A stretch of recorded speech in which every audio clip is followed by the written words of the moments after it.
Oui, mais je crois que tu peux. C'est bon, vous avez mon diaporama? Alors là, on le voit, oui. Ok. Est-ce que c'est OK, ça défile bien? Oui, c'est bon. C'est bon? OK. Alors, moi, je vais vous parler de notre expérience à Clermont sur le lutécium PSMA1, donc celui en accès compassionnel, et comment on l'a mis en place en pratique dans notre service. Donc, ce lutécium PSMA1, il est en statut d'accès dérogatoire, donc d'abord en ATU nominative en 2020, puis en accès compassionnel à partir de juillet 2021 suite à la réforme. Donc, c'est le laboratoire ITG qui détient cet accès dérogatoire. Dans l'indication d'un cancer de la prostate progressif, métastatique résistant à la castration avec inefficacité ou intolérance de la chimiothérapie et ou de l'hormonothérapie de seconde génération, mais ça, j'y reviendrai un petit peu plus en détail pour vraiment les indications de cette ATU. La posologie, c'est 4 à 6 cycles de 6 à 8 gigas et l'autorisation de l'ANSM est conditionnée à la soumission d'un DME1 pour la préparation du lutécium PSMA1. Donc, le dossier de médicament expérimental, donc ce fameux DME ou IMPD, donc c'est un dossier bien sûr à soumettre à l'ANSM. C'est un document qui peut évoluer avec la vie du médicament expérimental. Et il inclut plusieurs données, à la fois sur la qualité pharmaceutique du médicament, mais aussi des données précliniques et aussi des données sur l'utilisation chez l'homme et en clinique. Donc ça, c'est résumé ici. Nous, la partie qui nous concerne pour la radiopharmacie, c'est la partie 1 de ce DME. Donc les données relatives à la qualité pharmaceutique, chimique et biologique du médicament expérimental, à la fois pour la substance active et le produit fini. Le DME2, donc c'est données pharmacologiques et toxicologiques non cliniques, et le DME3 qui va compiler tous les essais chez l'homme et les expériences humaines de ce médicament expérimental. Donc finalement, pour les MRP expérimentaux fabriqués par une PUI, on peut être amené à soumettre des DME dans 3 cadres, soit lorsqu'on est promoteur d'un essai clinique avec un médicament radiopharmaceutique expérimental. Donc, dans ce cas-là, en tant que promoteur, on doit soumettre un DME complet. Nous, en tant que pharmacien, forcément, c'est le DME1 qui va nous concerner, mais aussi la partie médicament expérimental de la brochure investigateur. On peut aussi être amené à soumettre et rédiger des DME1 si on est investigateur d'essais cliniques avec des médicaments radiopharmaceutiques, puisque là, on peut, le promoteur a une méthode de synthèse, de contrôle qualité qui peut être différente de celle qu'on va mettre en place dans nos services, et dans ce cas-là, la NSM va demander un DME spécifique par centre. Et enfin, l'ATU nominative, donc aujourd'hui l'accès compassionnel. On a 3 molécules qui sont sur la liste de ces accès compassionnels aujourd'hui, le gallium PSMA11, le lutécium PSMA1. On a aussi le gallium hexandine. Donc, nous, on n'a pas encore fait le DME pour l'hexandine, mais je sais qu'il a été commencé dans certains centres en France. Juste pour rappel, le DME1, ce n'est pas non plus simplement la validation de 3 lots, parce que si certains d'entre vous ont participé aux essais cliniques de Novartis, notamment PSMA fort, PSMA addition ou même Vision un petit peu plus tôt, on avait, dans le cadre de ces essais cliniques, à faire des validations de lots sur les kits froids gallium et les marquages gallium, mais ce n'est pas du tout équivalent à un DME1 complet. Voilà, donc par où commencer quand on veut se lancer dans ce type de projet? C'est très rapide de faire un cours sur le DME, mais dans un premier temps, il faut valider ces matières premières, la provenance, GMP, les labos pharmaceutiques, bien vérifier et sécuriser tout ça pour ne pas être embêté ensuite au moment de l'expertise du dossier. Bien sûr, les méthodes analytiques, il faut commencer à préparer ces méthodes, notamment la méthode HPLC, puisque là, pour le coup, c'est quand même un gros travail préparatoire. Et puis, le process de synthèse, commencer à programmer sur les automates, à faire quelques synthèses de qualification. Une fois qu'on est prêt, on peut synthétiser ces fameux 3 lots de validation avec le contrôle qualité complet qui vont vraiment valider le process de synthèse, sans oublier bien sûr les études de stabilité. Et pour la rédaction, on peut s'appuyer sur des référentiels nationaux. Sur le site de la NSM, on peut avoir le plan complet d'un DME en français, mais on a aussi des guidelines européennes qui sont très bien faites. Nous, on s'est plutôt inspiré de ces guidelines européennes où on a vraiment des drafts très complets, très bien faits qu'on peut utiliser. Donc ici, au Centre Jean Perrin, on a eu l'accord financier de la direction en décembre 2020 pour commencer ce DME sur le lutetium PSMA1. Donc l'accord financier, il concernait les matières premières, donc le précurseur, bien sûr, l'endolucine bêta, c'est un lutetium sans entraîneur, donc sans lutetium métastable. Le peptide PSMA-IT de grade de GMP, les réactifs, donc essentiellement le buffer ascorbate et l'eau. Ensuite aussi, il faut prévoir les consommables. Donc nous, on utilise un mini-IO, donc c'était une cassette de chez Trasis. On a également investi dans une colonne HPLC. Donc là, c'est une colonne assez classique, C18 en phase inverse. Et bon, nous, on a choisi d'en acheter une pour ce médicament, mais peut-être certains peuvent aussi en utiliser ou en avoir déjà dans les unités. Et bien sûr aussi la référence froide pour la mise au point de la méthode HPLC, là, chez ABX. Donc, les aspects financiers, c'est quand même important, ils sont résumés ici. Les investissements pour l'HPLC, ça a été donc la colonne et la référence, il y en a eu à peu près pour 1 600 €. Et ensuite, bien sûr, le coût d'une production et d'un contrôle qualité. Là, c'est là où c'est quand même relativement cher, puisque pour une synthèse, on arrive à peu près 6 300 €. Donc là, on compte le peptide, l'endolucine, le transport de l'endolucine, le kit de réactifs de marquage, la cassette et la cartouche pour les endotoxines. Donc, au total, ce DME, il nous a coûté, entre le matériel et la production des lots, environ 17 000 €. Le calendrier du projet ici, donc janvier-février 2021, on a commandé les matières premières, mis au point et validé la méthode HPLC, synthétisé les 3 lots. On a soumis à la NSM le 5 mars 2021 et on a été autorisé le 24 mars 2021. Donc, ça a été très rapide. Sincèrement, même nous, je pense qu'on ne s'attendait pas à avoir un retour aussi rapide. On était finalement pas forcément prêt et vraiment organisé dans le service pour débuter cette activité. C'est pour ça que le premier passant, il a été fait qu'en septembre 2021. Ça a été vraiment le temps de s'organiser en interne avec tous les acteurs du projet, c'est-à-dire les médecins nucléaires, bien évidemment. Il a fallu, eux, sur ce lutetium PSMA en accès compassionnel, ils sont responsables de la demande et donc du patient. Il y a eu pas mal de discussions sur qui va prendre en charge ces patients. Est-ce que c'est des oncologues? Est-ce que ça sera des médecins nucléaires? Pour les radiopharmaciens, bien sûr, on était responsable de la synthèse et de la libération. Et donc, voilà, il y a eu toute cette phase d'organisation. Il y a une manip radio de coordination qui a été recrutée pendant cette phase-là. Et voilà, ça nous a permis d'être opérationnel à peu près rentrée 2021. Et puis, en parallèle, on a aussi commencé l'accès précoce avec le PSMA 617 de Novartis en janvier 2022. Donc, la préparation à la radiopharmacie, très rapidement, on fait sur mini-IO. C'est une synthèse qui est assez simple. On reconstitue au préalable le peptide avec le buffer et la réaction de complexation, elle se fait pendant 20 minutes à 90 degrés. Il n'y a pas de purification, il y a une filtration stérilisante terminale et c'est vraiment une synthèse robuste. Nous, on n'a pas eu d'échec de synthèse pour le moment à la radiopharmacie. On a des rendements qui sont autour de 80%. Pour le contrôle qualité du lutetium PSMA, un contrôle qualité libératoire pour tous les points qui sont cités ici, sauf bien sûr pour la stérilité.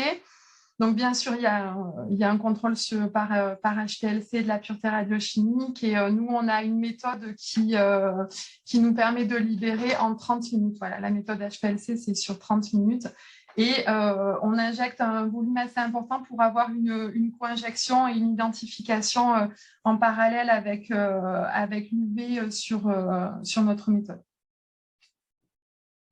Alors, en pratique, comment ça se passe pour la demande? On fait la demande sur le logiciel eSaturn. Il faut bien sûr la justifier. Donc, je reprends un petit peu ici le cadre de l'indication. Donc, cancer de la prostate progressif métastatique résistant à la castration qui surexprime l'antigène PSMA et qui ont été traités par une chimiothérapie par taxane et au moins une hormono de seconde génération.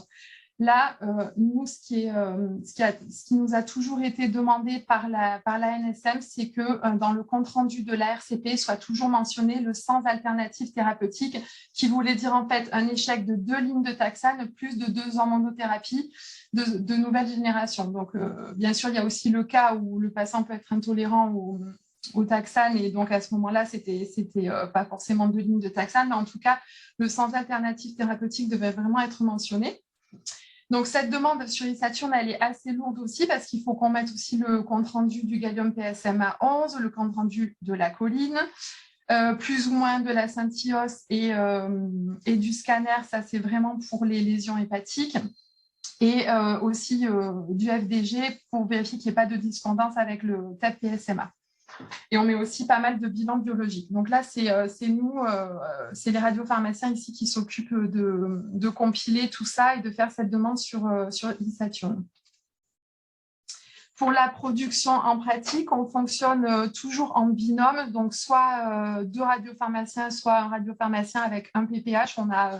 On a un préparateur qui a été vraiment spécifiquement formé à cette production. Le temps de synthèse, c'est à peu près 2 heures. Préparation, synthèse et complété. Donc, c'est finalement assez rapide. On a mis en place, nous aussi, des documents de traçabilité en interne, une checklist, parce qu'on a quand même pas mal d'étapes à respecter. Il faut être organisé si on veut justement que ça ne nous prenne pas non plus toute la matinée. Des dossiers de production et bien sûr cette fiche d'administration RIV. Donc cette fiche, on l'a mise en place en fait pour absolument tous nos traitements. Pour un petit point aussi sur la valorisation financière, parce que c'est une question qui nous a souvent été posée. Donc nous, on a créé un forfait qui reprend toutes les matières premières. Donc ce forfait, on l'a créé sur Pharma et on fait une dispensation nominative de ce forfait aux patients hospitalisés. Et donc, on a un remboursement de ce forfait en sus dans le cadre de l'hospitalisation puisque le patient est hospitalisé.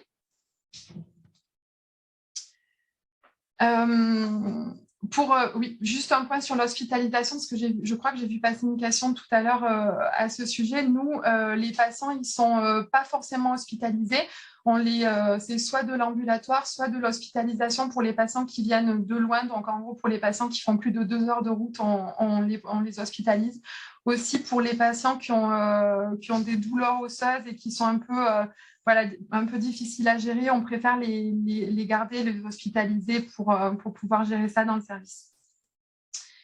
Donc, la posologie classique, 6 administrations de 7400 mégabecquerels avec un intervalle de 6 semaines, plus ou moins 1 semaine entre chaque cycle et un maximum de 6 cycles. Donc, nous, aujourd'hui, on a inclus 6 patients dans le cadre de cet accès compassionnel et 3 patients ont été switchés de l'accès précoce vers cet accès compassionnel en juin 2022 suite à la rupture d'approvisionnement de Novartis dont on a largement parlé. Donc, au total, ça nous a fait 21 synthèses réalisées à la radiopharmacie. Il y a pas mal de patients qui n'ont pas eu leur 6 cycles complets, même je crois qu'elles. Et pour nous, ce PSMA-1 en pratique à venir, on le voit plutôt dans des indications plus de recherche avec des PHRC nationaux qui vont arriver dans de nouvelles indications avec cette molécule. Donc, aujourd'hui, en France, on a 2 peptides PSMA thérapeutiques qui sont disponibles. On a le PSMA 617 de Novartis, qui est aujourd'hui en accès précoce, mais qui devrait obtenir une AMM pour 2023. Et aussi des essais cliniques avec ce PSMA 617 en cours dans d'autres indications ou avec des associations ou des lignes plus précoces, notamment PSMA fort, PSMA addition. Et on a le lutécium PSMA IT, donc en accès compassionnel, c'est celui dont on vient de parler. PSMA IT est aussi en essai clinique, donc il y a l'essai clinique de Point Pharma Splash, et aussi celui de Curium avec l'essai Eclipse qui va arriver là sur la fin 2022. On a repris ici une méta-analyse d'avril 2021 qui avait fait un bilan de l'utilisation de ces deux PSMA thérapeutiques sur donc 24 études et presque 1200 patients. Donc, on voit que c'est quand même le PSMA 617 qui a le plus de données cliniques aujourd'hui. Mais depuis, on a aussi eu les données de Vision et de Splash sur des études australiennes. Ils utilisent pas mal le PSMA IT aussi. Donc voilà, il faut continuer à compiler ces données. En tout cas, ce qui est sûr, c'est qu'on peut se poser la question de l'équivalence de ces deux molécules. Elles n'ont pas la même pharmacocinétique ou pharmacodynamie et les données d'efficacité et de sécurité ne sont pas strictement transposables sur ces deux molécules.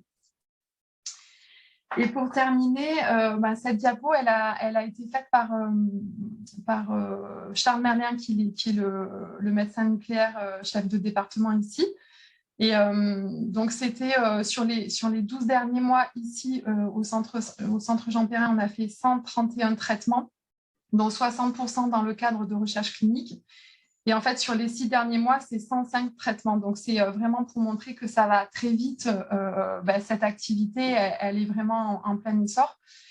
Et il s'est amusé à transposer, à faire des projections de traitement sur Clermont-Ferrand, parce que nous, en Auvergne, on est le seul centre aujourd'hui en capacité de répondre à ce besoin de traitement. Donc, s'il y a un centre et à peu près 600 cures par an, ça fait 183 jours à 2 cures et 78 jours à 3 cures. Donc, c'est quand même énorme comme activité. Et en région, on a même été plus loin, en région Auvergne, on a compté 6 centres, ça ferait quasiment 600 cures par centre et on retrouve à peu près les mêmes chiffres, donc 188 jours à 2 cures et 73 jours à 3 cures. Donc voilà, et ça a été fait, c'est des projections qui ont été calquées sur la publi américaine qui est citée en dessous. Et en gros, on est parti des à peu près 8000 patients qui décèdent tous les ans en France d'un cancer de la prostate, et en projetant que tous ces patients, à un moment donné, dans leur parcours de traitement, auraient eu accès à ces PSMA thérapeutiques. Voilà, c'était juste pour illustrer la réponse aux besoins sanitaires qu'on va devoir assumer dans les prochains mois. Voilà. Donc, j'ai terminé, merci. C'est important d'apprendre.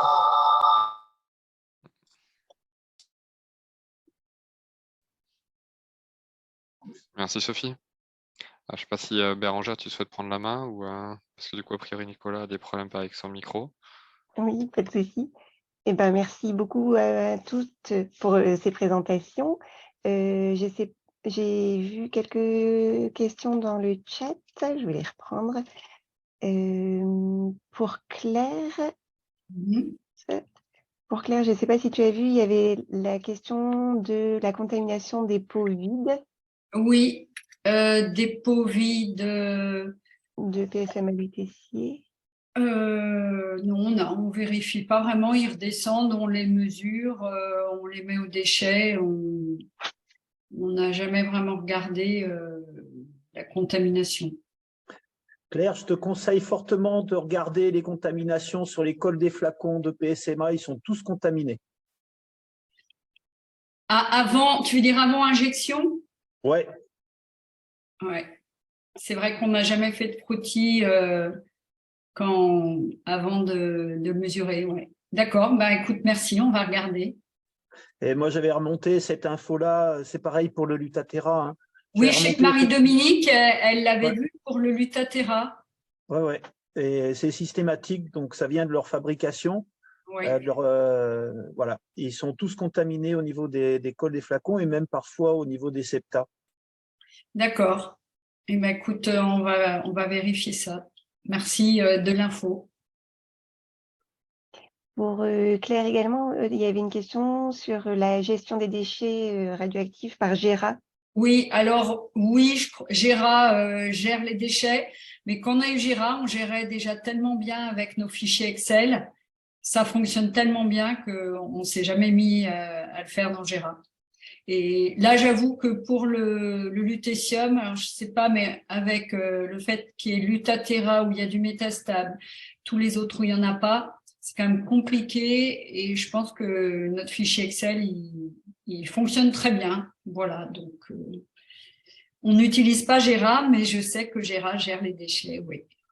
Je sais pas s'il y en a d'autres qui ont une expérience pour la thérapie, lutécium, de la gestion des déchets dans Gera.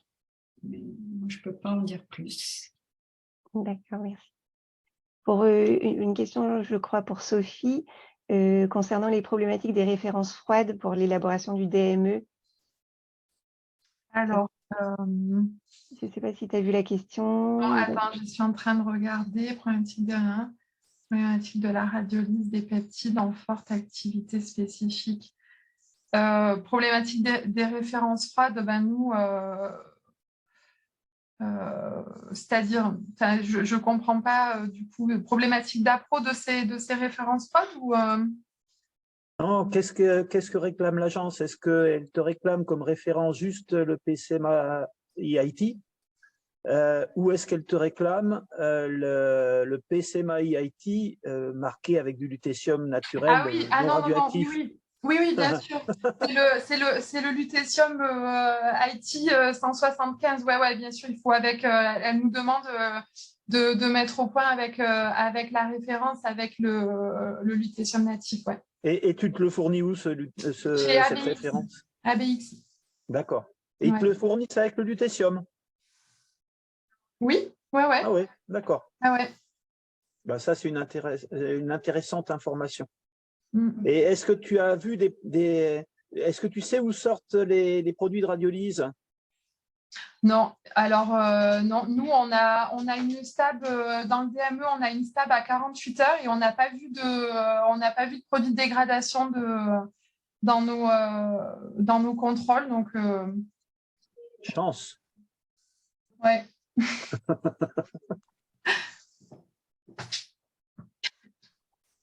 Toujours pour Sophie, il y a une question sur les coûts du lutécium 177 pour l'élaboration du DME.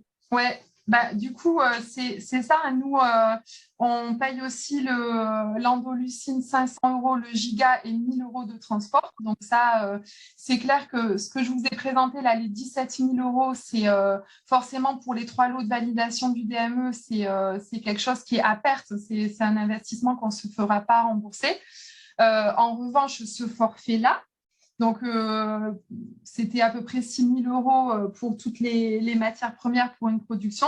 Ce forfait, ensuite, on se le fait rembourser pour chaque production en dispensation nominative pour les patients. Je ne sais pas si j'ai répondu à ta question, Michael. Si, mais c'est vrai qu'en fait, nous, je pense que c'est sans doute une notion de distance et de coût de transport. ITG nous facture le lutécium 500 € le giga et 1 000 € de transport. Donc, sur des doses à 7,4 fois 3 lots de validation. C'est ça, ouais. Ouais, Bah oui, non, mais c'est sûr que c'est on était important. arrivé à un prix qui était difficilement compatible, voilà, parce que je crois qu'on avait fait le calcul, on dépassait les 25 000 €, plus les matières premières ABX. J'avais fait tous les devis, j'étais monté au pôle avec le devis et on m'avait regardé avec des gros yeux. Ah ouais, d'accord.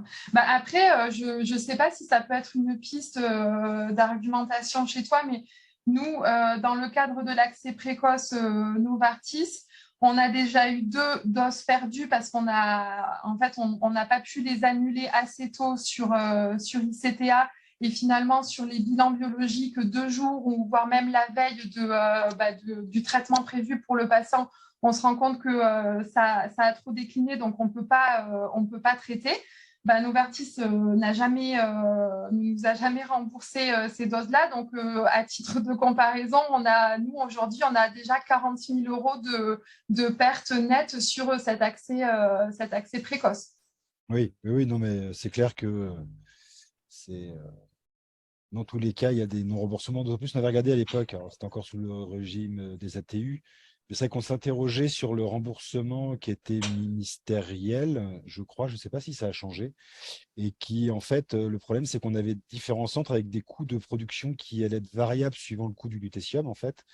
Et on s'est posé des questions de savoir comment est-ce qu'on pourrait mettre un forfait dessus. Donc, votre expérience est très intéressante. Merci.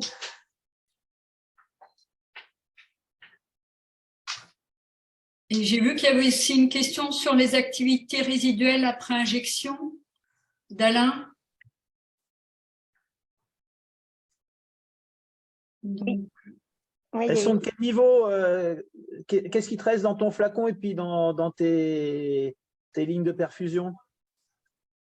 alors, ligne de perfusion, je ne sais pas parce que c'est jeté, c'est rincé. Donc, dans tous les cas, c'est rincé. Après, c'est jeté dans des poubelles qui restent dans l'unité de soins. Et nos flacons, en fait, c'est assez variable. Donc, ça varie de 15-20 à 100-150. C'est rare. Ouais. Et Est-ce c'est que tu as vrai une différence entre la méthode par gravité et puis par la pompe plume? Oui, alors parfois, mais je pense que ça vient des IDE, il faut qu'on aille voir exactement ce qu'ils font, parce que parfois, c'est avec la pompe plume qu'on a des activités résiduelles importantes. L'autre jour, on en avait à 130, et je pense qu'elle rince pas assez, ou je ne sais pas. Et avec la gravité, en général, on a moins, quand même, c'est mieux pour ça, la gravité. Et juste pour dire, désolé d'intervenir, mais sur Bordeaux, on a le retour inverse. Nous, avec Ah la oui. pompe plume, on fait 2 rétropurges dans le flacon et on a aux alentours de 60 mégas d'activité résiduelle dans les flacons. Et on est aux alentours de 100 avec la gravité. Donc, on a un peu moins avec double. Par contre, voilà, on fait 2 rétropurges de rinçage des flacons avec la pompe plume. Ouais, nous aussi, au moins 2. Mais je te confirme que c'est pareil chez nous. On a abandonné la gravité, on ne fait plus que la pompe parce que on avait beaucoup moins de résiduels que la méthode par gravité. Puis c'est aussi plus sécure. Ouais, et puis c'est tellement plus simple. Ouais, ben, nous, on a un IDE, il adore, il maîtrise super bien et c'est vrai que Oui, non, mais tout à fait. ça fonctionne bien. Et bon, la on a eu- pompe, elle est parfois contaminée aussi, hein. Ouais, j'avoue que pour des équipes qui commencent parce que finalement ça nécessite de plus en plus de formation de manip, Oui. j'avoue que la transposition de la technique par pompe est plus facile. Alors d'expérience, hein, après ça dépend aussi des équipes, mais nous, en tout cas en local, cette transposition est beaucoup plus facile et acceptée accessoirement hein, par les manips que la méthode par gravité qui Oui. était vraiment Oui. complexe. Puis elle est Voilà. plus sécurisante. Clairement, voilà, si quelqu'un a un historique et une habitude et qui sait gérer, on avait vu sa formation, effectivement, il avait l'air hyper à l'aise, cette personne avait l'air hyper à l'aise sur la gestion du système par gravité. Mais nous, dans le constat, c'est plus long, c'est plus exposant et donc c'est plus difficilement accepté par les équipes. Donc le système par pompe était plus simple, plus facile. Il y a des alertes, il y a un système de rinçage. Donc j'avoue Ouais, qu'on a switché sur ça. Et vu que maintenant c'est inclus dans les RCP, ouais. c'est plus facilement diffusé au sein de nos équipes. Ouais, tout à fait. Et aussi, je vois traitement ambulatoire ou 24 heures d'hospitalisation, répartition. Alors, nous, les patients ne viennent qu'en ambulatoire. En fait, jusqu'ici. Mais par contre, on hospitalise les Lutathera. Donc, ça dépend des patients, en fait. Enfin, des traitements, surtout. Et Claire, tu avais une dernière question également au sujet du remplissage de ICTA. C'est fait par vous ou par les médecins? Les deux. J'ai pas dû être très explicite. Alors, en fait, si la fiche est remplie par le médecin, mais à la fin, elle doit être signée par le pharmacien et nous, on remplit tout ce qui concerne la commande. On doit remplir la date de livraison, la date d'administration, et on note le numéro de commande. Les deux, du coup, puisqu'on a deux logiciels. Et donc, et ça, évidemment, pour chaque administration. Donc, quand on a plusieurs patients, c'est vrai que c'est lourd, hein, parce qu'on vérifie un peu tout quand même, la bio à chaque fois, et ça fait du boulot, quoi. Les commandes de thérapie, c'est du boulot. Ouais, mais Claire, ça nous sert de validation pharmaceutique.